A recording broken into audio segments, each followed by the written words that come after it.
आज मैं आप लोगों को एक कहानी सुना रही हूँ। वैसे मेरी कहानियां शिक्षाप्रद रहती हैं और आज मैं अपनी कहानी के माध्यम से यह बता रही हूँ कि भगवान की कृपा हर पल हम पर किस तरह होती है। तो सुनो, एक राजा था, उसका एक मंत्री भी था। तो वह मंत्री बहुत ही भगवान का भक्त था।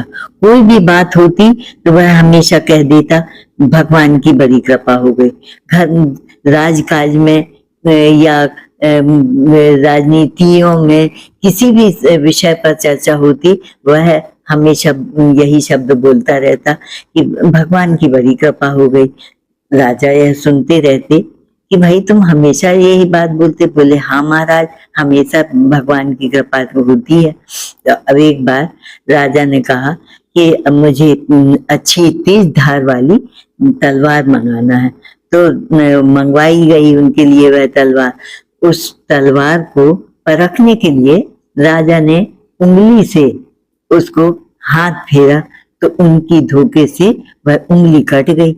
अब उंगली कट गई, राजा जैसे ही उंगली कटी तो बस मंत्री फिर बोल पड़ा, भगवान की बड़ी कृपा हो गई। यह सुनते ही राजा को बड़ा गुस्सा आया। उन्होंने कहा कि एक तो मेरी उंगली कट गई और ऊपर से ये बोलते भगवान की बड़ी कृपा हो गई। उन्होंने कहा इसी वक्त तुम पूरा राजकाज छोड़ करके चले जाओ और मेरे राज्य में अब तुम्हें अन्न दाना कुछ भी नहीं खाना पीना है। मंत्री ने कहा ठीक बात है, वह ये भगवान की बड़ी कृपा हो गई। यह भी फिर कह करके और वह वहां से चला गया। घर भी नहीं गया, सीधे राज्य से बाहर चला गया। अब कुछ दिन ऐसे ही बीतते गए और राजा ने अपने साथियों के साथ में कहीं शिकार खेलने जाने का प्लान बनाया। तो वे जंगल में साथियों के साथ चले गए और वहां एक सुअर का पीछा करते करते वे घने जंगल में पहुंच गए। उनके साथी सब छूट गए। अब जब साथी सब छूट गए तो राजा अकेला जंगल में काफी भटकता रहा। इतने में उसने देखा कि एक डाकुओं का वहां दल दिखाई दिया। डाकुओं ने राजा को पकड़ लिया और कहा कि चलो हमें काली देवी के सामने किसी मनुष्य की बलि देना थी।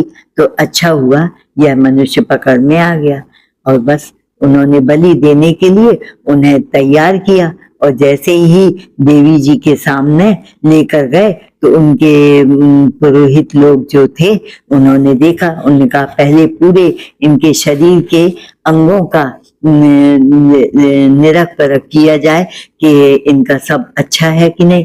जब पूरा शरीर देखा उन्होंने कहा अरे इसकी तो एक उंगली कटी है।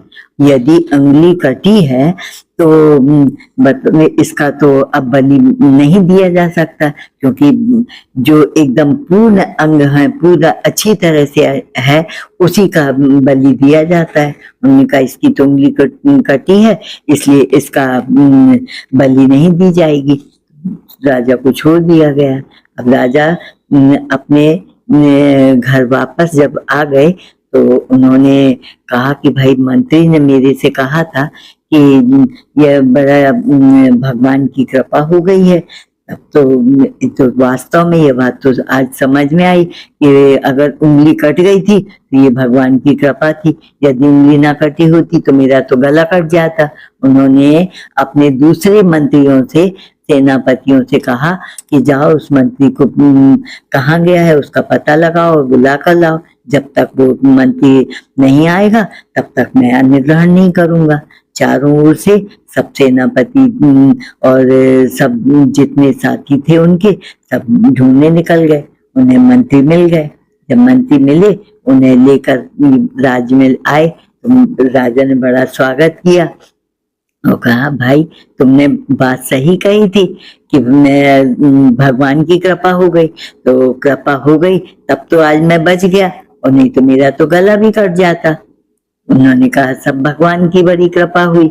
कहा लेकिन ये बताओ, जब तुम्हें हमने यहाँ से निकाल दिया कि मेरे राज्य से निकल जाओ, तो उस समय भी तुमने यही कहा भगवान की बड़ी कृपा हो गई, तो उसका क्या अर्थ हुआ? तो मंत्री ने बताया, उन्होंने कहा देखिए राजा साहब, मैं हमेशा आपके साथ ही रहता हूँ।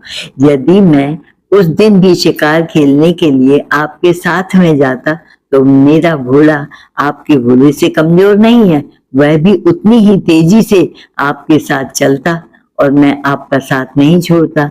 और जब हम दोनों ही वहां पहुंचते तो वे डाकू आपको तो उंगली कट गई इसलिए छोड़ देते, पर मेरी तो उंगली नहीं कटी, ना मेरा कोई अंग ऐसा है कि जिसके कारण मेरे को ना पकड़ा जाए। वो मेरा तो सब अंग अच्छा है, इसलिए वे मुझे पकड़ लेते और मेरा गला कट जाता। इसलिए मैंने आज फिर भगवान की इस बात से भी कृपा हुई। तब राजा को भी बात समझ में आई, बोले ये बात तो सच है कि हर पल हमारे ऊपर भगवान की कृपा रहती है, हम उसे माने या ना माने। मंत्री ने आज सिद्ध करके बता दिया कि भगवान की बड़ी कृपा हो गई। भगवान की कृपा होती ही है, हमें कभी ऐसा नहीं सोचना चाहिए कि कुछ हमारे साथ बुरा हो रहा है, कुछ नहीं, सब भगवान की कृपा होती है। जय हो भगवान, तुम्हारी जय।